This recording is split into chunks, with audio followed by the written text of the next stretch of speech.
Ladies and gentleman, السلام علیکم۔ میں آپ کو مبارکباد پیش کرتا ہوں کہ بہترین پروگرام یہاں پر رچایا بھی، اور اس کے علاوہ جو 2 دن آپ ڈیلیبریشنز کریں گے اس سے بہت کچھ نکلے گا۔ مگر یہ جستجو کہ کلچر ہے کیا اور مذہب ہے کیا اور تاریخ ہے کیا، یہ میرے خیال سے ہر دل کے اندر کہیں نہ کہیں سوار رہی ہے۔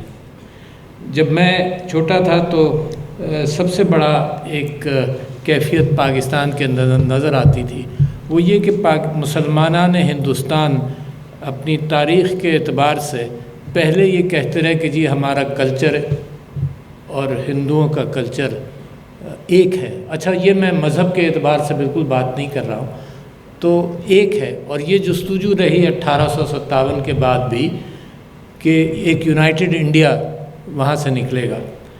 پھر نظر یہ آیا کہ مذہب اور کلچر کا جو مکس بنتا ہے اس کے اندر بڑے بڑے تعصبات آ جاتے ہیں، اور کوشش کے باوجود، اس کے باوجود کہ قائد اعظم محمد علی جناح سب سے بڑے اس بات کے لیڈر تھے کہ ایک یونائٹڈ انڈیا نکلنا چاہیے، بلکہ مسلم لیگ کو انہوں نے اس کے اندر شرکت بھی نہیں کی تھی، اور سر محمد آغا خان جو پہلے مسلم لیگ کے صدر تھے، شاہ محمد آغا خان، انہوں نے یہ کہا کہ ایک بڑا بریلینٹ لائر ہے بمبے کا جو یہ سمجھتا ہے کہ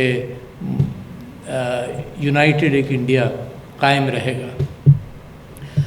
یہ ارتقائی کیفیت تھی مسلمانوں کے یا ہمارے ذہنوں کے، ہمارے آباء و اجداد کے ذہنوں کا، کہ بہت سارے مسلمان، میرے بہت سارے رشتہ دار ہندوستان میں رہ گئے، اور جب بھی میں ہندوستان جاتا تھا ان کو ملنے کے لیے، وہ اس وقت تک یقین رکھتے تھے، اس میں سے کچھ یہ یقین رکھتے تھے کہ نہیں، یونائٹڈ انڈیا ہونا چاہیے تھا۔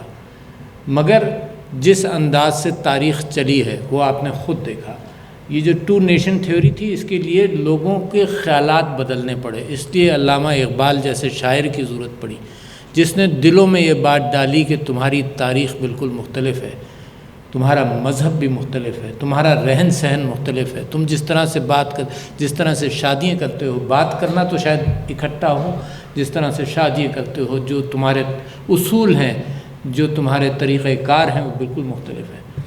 جو اینتھروپولوجسٹ تلاش کرتے ہیں ان کو زمین کے اندر سے آرٹیفیکٹس ملتے ہیں، جو آرکیولوجسٹ تلاش کرتے ہیں، اینتھروپولوجسٹ نہیں، مگر جو آرٹیفیکٹس نکلتے ہیں وہ بذات خود اپنے کلچر کی نشاندہی نہیں کرتے۔ کلچر اس بات کو کہتے ہیں کہ ان آرٹیفیکٹس کی کیا اہمیت تھی ان ذہنوں کے اندر۔ اگر دیوار بھی نظر آئی اور دیوار کی کوئی پینٹنگ بھی نظر آ گئی تو اس پینٹنگ کی کیا اہمیت تھی۔ اگر تدفین کی گئی لوگوں کی تو کس انداز سے کی گئی۔ پچھلے چند دنوں، 2-4 دن پرانی خبر میں پڑھ رہا تھا کہ کہیں ساؤتھ امریکہ کے اندر ایک جگہ پر بچوں کو بھی دفن کیا گیا، اور جس انداز سے دفن کیا گیا تو پتہ یہ چلا کہ اس کلچر کے اندر کوئی ریچول سیکریفائس اور قربانیاں ہوتی نہیں۔ تو یہ کیسے انسان کیسے رہتے ہیں، یہی ہے کلچر۔ اس کے اندر یہ ساری کہانیاں ہیں، یعنی مذہب بھی ایک کہانی اس معنی کر کے تو قطعاً نہیں ہے کہ یہ اٹل ایک مذہب ہے اللہ تعالیٰ کا بھیجا ہوا، مگر مذاہب بھی ایک کہانیاں ہیں۔ ان کے ساتھ ارریشنل تھنکنگ کہ لوگ بات تو کرتے رہتے ہیں، مگر انسان بذات خود ایک مجموعہ ہے اس بات کا کہ اس کے اندر ایک اسپریچویلٹی ہے اور اس کی ایک فزیکل بینگ ہے۔ ان دونوں کی جستجو ہر ذہن یہاں پر بیٹھا کرتا ہے، ہر ذہن تلاش کرتا ہے کہ اصل کیا ہے۔ ہر ذہن اپنے مکسچر کے اعتبار سے ایک امن اپنے ذہن کے اندر تلاش کرتے کرتے ارتقاء ہر شخص کی پرسنالٹی کے اندر ہوتی ہے۔ اور آپ جو نوجوان بچے ہیں انہوں نے تو یہ کانشیس تھنکنگ کے ارتقائی کیفیت 8-10 سال سے دیکھی ہوگی، اور جو مجھ جیسے عمر والے ہیں انہوں نے 50-60 سال اس بات کی ارتقائی کیفیت دیکھی ہے۔ میں بھی بدلتا رہا ہوں، آپ بھی بدلتے رہے، اور کیا کیا میں نے دیکھا اس تلاش کے اندر۔ سب سے پہلے تو مجھے یہ تلاش ہوئی کہ میرا مذہب میں خود تلاش کروں۔ میں نے بہت پڑھا، میں نے بدھزم پڑھا، میں نے کرسچینٹی، بائبل پوری پڑھی، میں نے ہندو کتابیں پڑھنے کی کوشش بھی کی اور کافی پڑھی بھی، اور مجھے خود تعجب ہوا کہ کتابیں کیا کہتی ہیں اور لوگ کیا کرتے ہیں۔ میں نے جب بدھزم پڑھا تو میں نے کہا یار یہ تو بڑا پرامن مذہب ہے، مگر میں جب تبت گیا اور مختلف جگہوں پر چائنا میں گیا، اور آپ نے میانمار کے اندر دیکھا کہ جو بدھسٹ ٹیچنگ ہے وہ تو یہ ہے کہ کسی چیز کو نقصان نہیں پہنچاؤ، چینٹوں پر بھی پیر سے نہیں رکھو، وہ بھی ایک زندہ اللہ تعالیٰ کی حقیقت ہے۔ نیچر کی پرستش کرو، دنیا کے ساتھ رہو۔ اور پھر اگر آپ وہاں جائیں، تبت جائیں، تو وہاں کے وہاں کا جو بدھزم ہے اس کے اندر ان کے بدھسٹ وار گاڈز رہے ہیں، جنہوں نے جنگیں کی ہیں، ان کو اسی طرح سے وہ سیلیبریٹ کرتے ہیں۔ آپ میانمار جائیں، آپ نے دیکھا کہ کس انداز سے مائنورٹیز کے ساتھ انہوں نے ظلم کیا۔ یہ بدھسٹ مذہب سے تو کوئی تعلق نہیں اس بات کا۔ تو یہ جو مکسچر اور انٹر پلے ہے میرے ذہن کا، میرے مذہب کا، میری خواہشات کا، میرے نیشنلزم کا۔ شفقت صاحب نے ایک بات ذکر کی، نیشن سٹیٹ۔ یہ نیشن سٹیٹ بھی بالکل انہوں نے صحیح فرمایا کہ لوگ قبیلوں کے اعتبار سے جنگیں کرتے تھے۔ ایک آدمی زیادہ طاقتور ہو گیا، اس نے تلوار نکالی، ایک مضبوط قبیلہ بنایا۔ تو یورپ بھی اور ساری دنیا، کوئی باؤنڈریز نہیں تھیں، بس یہ تھا کہ جناب کون کس کو فالو کرتا ہے، اس کا ریچ انڈیفائنڈ ایریاز تھے، مگر بڑی بڑی سویلائزیشنز اس میں جنم پائیں۔ سویلائزیشنز دریاؤں کے گرد سب سے پہلے جنم پائیں۔ یعنی اگر آپ یہ دیکھیں، اگر آپ ساؤتھ امریکہ کو اور ایمیزون کو تھوڑی دیر کے لیے ذہن سے نکال دیں، تو یورپ کے اندر ڈینیوب کے گرد سویلائزیشن بنی، اور سب سے بڑی سیرین سویلائزیشن اور میسوپوٹیمین اور سومیرین سویلائزیشن ٹائگرس اور یوفریٹس کے گرد بنی۔ پھر دریائے نیل کے گرد فرعون کی سویلائزیشن اور بہت ساری سویلائزیشنز بنی۔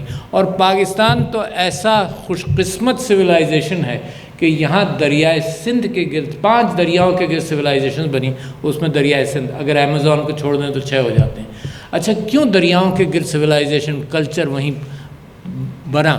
کیونکہ فارمنگ کے اندر ہنٹر گیدرز انسان جب تھا، اس کے بعد وہ فارمنگ اس نے ڈیولپ کی، ڈومیسٹیکیٹ کیے کچھ جانور، اور اس کے ساتھ اس کو یہ اندازہ ہوا کہ ساری دنیا میں بھاگنے سے بہتر ہے کہ اس کے بیج بو اور کھاؤ، تو وہاں سے وہ کلچر شروع ہوا۔ تو آپ کو تعجب ہوگا اب کلچر کی تلاش موہنجو کے آرٹیفیکٹس میں کیسے آتی ہے۔ بڑی انٹرسٹنگ چیز آپ جانتے بھی ہوں گے کہ آج سے تقریباً 5000 سال پہلے، یہ موہنجو کا سویلائزیشن کی میں بات کرتا ہوں، تو اس زمانے میں ایک گرڈ کے اوپر ٹاؤن پلاننگ کے ذریعے مکان بنے، ٹاؤن پلاننگ کے ذریعے گرڈ کے اوپر مکان بنے۔ دنیا کی سب سے پہلی سویلائزیشن ہے جہاں پاکستان موجود ہے، سب سے پہلی سویلائزیشن ہے جس نے اتنی آرگنائز طریقے سے بتائی۔ کوئی بیچ میں کسی نے دیوار بنا کر کوئی ہٹ نہیں بنایا، یا مکان یا جھونپڑی یا کوئی چیز نہیں بنائی، گرڈ پر رہی۔ دوسری بڑی بات کہ دریائے سندھ سے پانی آتا تھا، ہر گھر کے ٹوائلٹ میں جاتا تھا، ہر گھر کے ٹوائلٹ میں جاتا تھا، اور ایک سیویج سسٹم تھا جو اوپن سیویج 5000 سال پہلے sewage system, open sewage system تھا، جو آج تک تاریخی اعتبار سے ہم نے پریزرو کیا ہوا ہے۔ شفقت صاحب، اوپن سیویج اپنی آبادیوں کے اندر بھی پریزرو کیا ہوا ہے، ہم نے سیویج سسٹمز ہی نہیں بنائے اس کے بعد اچھی طرح سے۔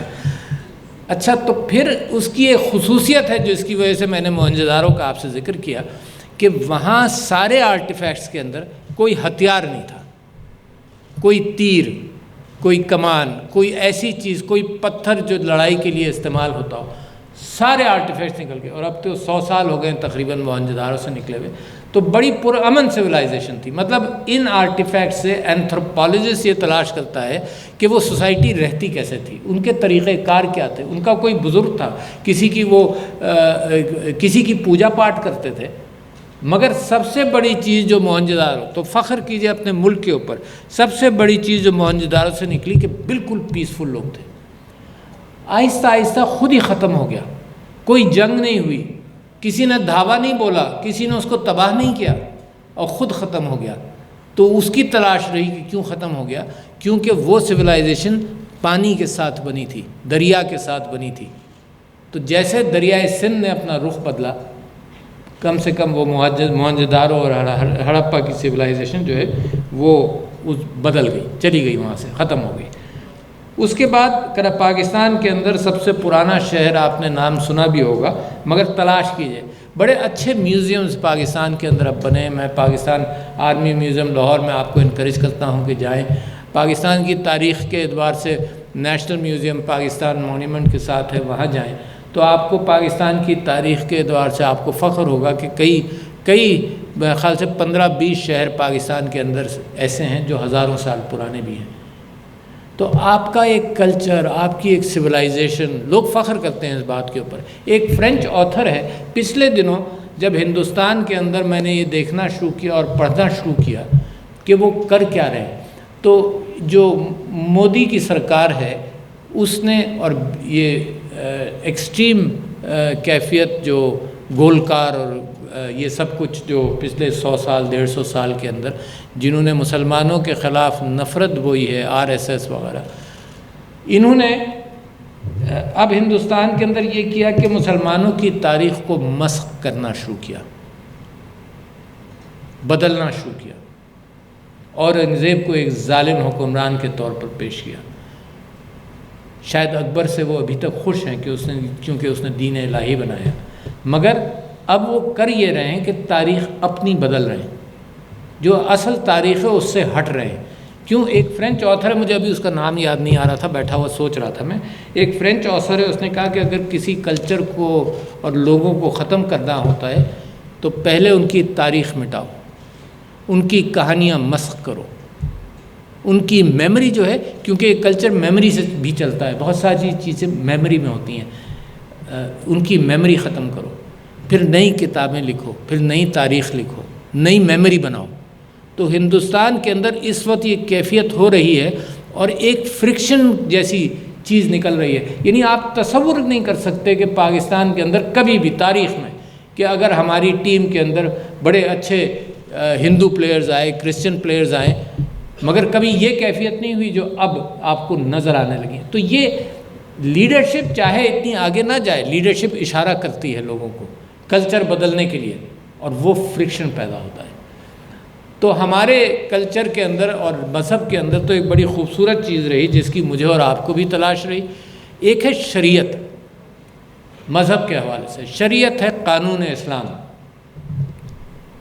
جیسے جیسے مذہب عرب سے عجم اور عجم سے پھر ہندوستان اور سب جگہوں پر گیا، تو لوکل کلچرز کی زبان میں اس لیے کہہ رہا ہوں کہ زبان سے صرف لینگویج نہیں میں کہہ رہا، مگر لوکل کلچر کی زبان کے ان کا رہن سہن، ان کے طریقہ کار، اس طریقہ کار کے اندر وہ گھلا اور ملا۔ صرف یہاں نہیں، یہاں بھجن ہوتا تھا تو قوالی بھی آئی، یہاں جو صوفی آئے مذہب پھیلانے کے لیے، انہوں نے یہ راستہ تلاش کیا کہ جو دلوں کا راستہ ہے، صرف قانون پڑھانا نہیں بلکہ جو دلوں کا راستہ ہے، ہم آہنگی کی، تو اس کے اندر قوالی کا حضرت داتا گنج بخش نے قوالی کس طرح سے سنی جائے وہ لکھا۔ پھر قوالی بھی یہاں شروع ہوئی جو یہاں کے میوزک سے امتزاج کرتی ہے۔ مگر میں آپ کو بتاؤں یہ معاملہ رکتا نہیں ہے۔ آپ میں سے کسی کو یاد نہیں ہوگا، ایک ادارہ بڑا مضبوط بنا، معتمر العالم الاسلامی، اور انعام اللہ خان صاحب اس کے سیکرٹری جنرل یا پریسیڈنٹ ہوتے تھے۔ تو جب میں امریکہ میں تھا 1983 میں، تو وہ امریکہ تشریف لائے سین فرانسسکو، اور سین فرانسسکو ایک بڑا ملٹی کلچرل سٹی ہے جہاں سب سے پہلے دنیا میں گے پریڈز ہوا کرتی نہیں۔ تو وہاں وہ تشریف لائے اور ایئرپورٹ سے آتے ہی میرے گھر پر رہے بھی، تو مجھے کہنے لگے کہ میں نے برکلے جانا ہے۔ میں نے کہا کیوں برکلے جانا ہے؟ کہنے لگے 9 مسلم لوگ ہیں، ان کے پاس ضرور جانا ہے۔ اچھا، انہی 9 مسلم سے جب میں ایئرپورٹ ان کو لینے گیا سین فرانسسکو، تو وہ 2 خواتین پھول لے کر ان کو ریسیو کرنے آئی ہوئی تھیں۔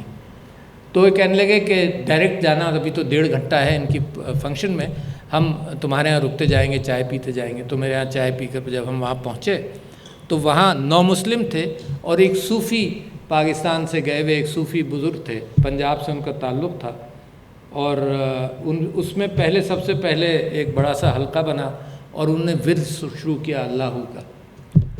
اچھا، اس کے بعد خیر میں اور میری بیوی بڑے انٹرسٹ کے ساتھ یہ ساری چیزیں دیکھتے رہے۔ اس کے بعد تھوڑی دیر میں ایک آدمی نے گٹار نکالا، اور گٹار نکال کر اس نے اذا جاء نصر اللہ والفتح گٹار کے اوپر اس نے اس کو گایا۔ اچھا، میرے لیے بڑا شاکنگ تھا، کبھی میں نے ایسا دیکھا نہیں تھا، کبھی ایسا سنا نہیں تھا، مگر اللہ مغفرت کرے، انعام اللہ خان صاحب کہنے لگے کہ دیکھو ہمارے قوالی میں بھی تو یہ گائی لیتے ہیں نا اس انداز سے، مختلف انداز سے۔ تو ایک بہت بڑی سوچ پیدا ہوتی رہی تاریخ میں پچھلے 200-300 سال کے اندر کہ مذہب کیا ہے اور کلچر کیا ہے اور اس کا مکس کہاں پر ہوگا۔ لوگوں نے اس کو اس انداز سے ہینڈل کیا کہ دل بڑا کرو، سب کو ویلکم کرو، ایک انسانیت ہے اس کے اندر سب کو آنے دو، مگر وہ فرکشن ابھی بھی اگر مسلمان دنیا کے اندر آپ دیکھیں تو ایک بیٹل ہے کہ اصل مذہب کیا ہے اور کلچر کیا ہے، کلچر اور مذہب کے درمیان بھی بیٹل ہوتی ہے، اور یہ انسانیت کو پریشان، جہاں جہاں آپ ہتھیار اٹھا کر اپنی سوچ کو جمانا چاہیں کسی اور کے اوپر، وہاں سے مزری اور پریشانی بھی شروع ہو جاتی، کانفلکٹ شروع ہو جاتا ہے۔ اب ہندوستان جو کر رہا ہے نا، یہ بہت بڑا کانفلکٹ ہے۔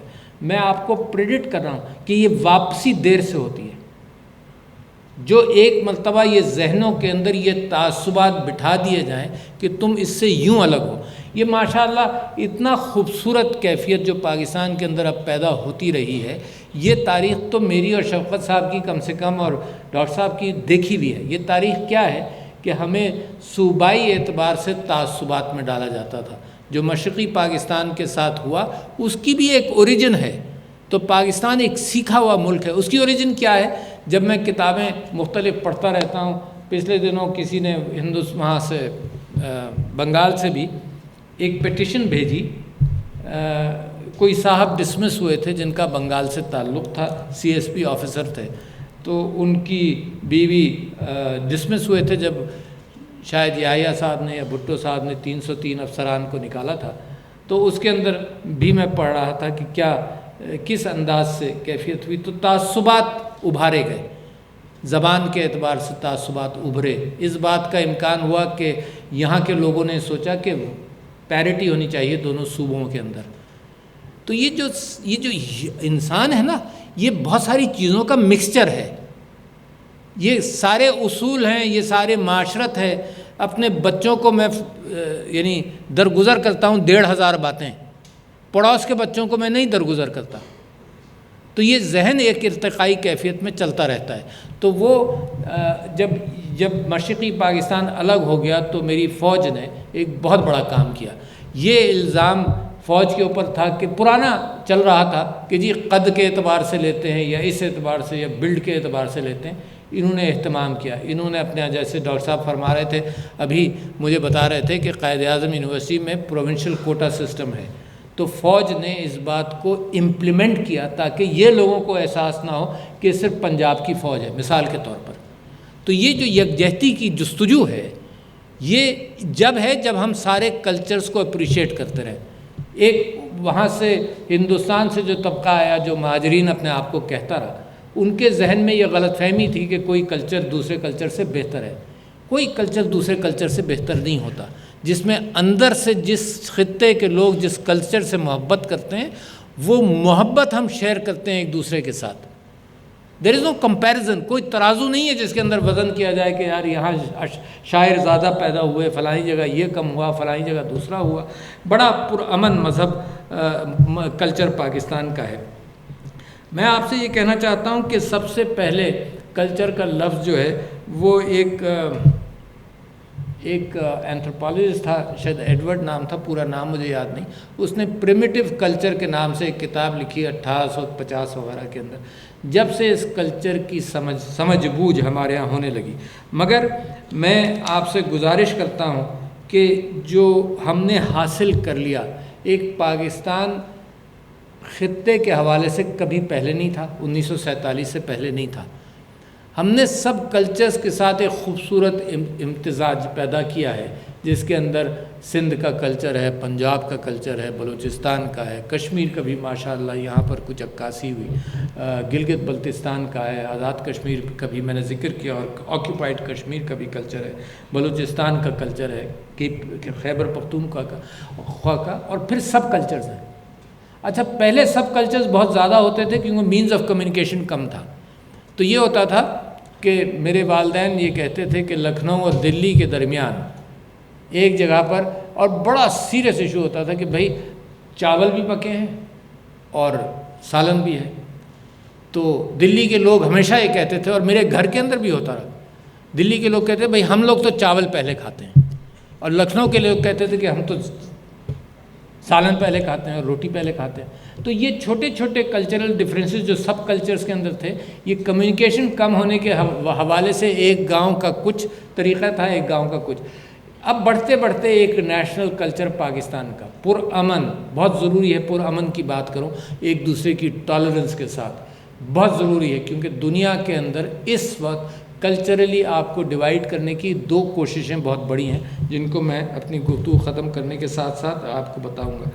تو وہ ایک نیشنل کلچر پاکستان کا بن رہا ہے. ہم اپنی تاریخ پر فخر کرتے ہیں، اپنی اقدار پر کرتے ہیں، اپنی غلط باتوں کو سپریس کرتے ہیں. غلط ایسی بھی تاریخ ہوگی جس کے اندر کہیں کسی نے کوئی ظلم کیا، ہم اس کو اگنور کرتے ہیں. وی ٹیک پرائیڈ.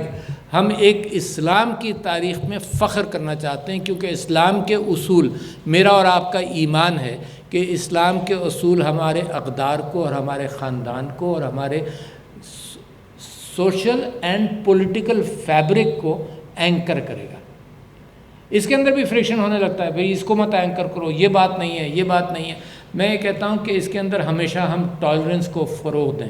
یہ جو آپ نے جو بیٹل آپ دیکھ رہے ہیں پولیٹیکل اسپیکٹرم کے اندر، جس کے اندر آئیسس بھی ہے، جس کے اندر دوسرے بھی ہیں، ایک سیویئرٹی کے ساتھ یہ بیٹل ہے. یہ مذہب کی بنیاد پر ہے.